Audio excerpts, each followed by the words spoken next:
Sino gusto kumain ng apoy? Ayaw. Alright, so this time, meron ba tayong last magic? Ready?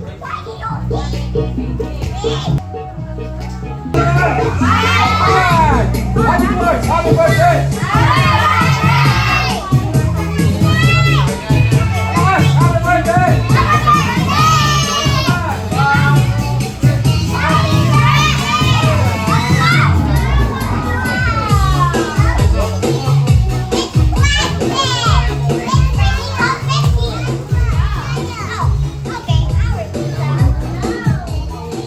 Ayan. O, sige, sino pa gusto ng magic?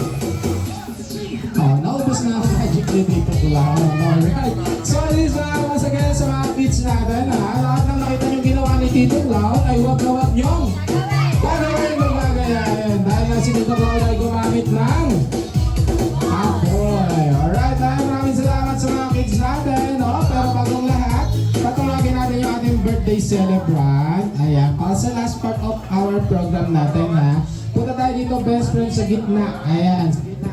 Relax na. Ayan, sige. Tapos lahat ng mga kids, punta tayo dito sa lahat sa harap para sa ating group picture. Ayan, sige.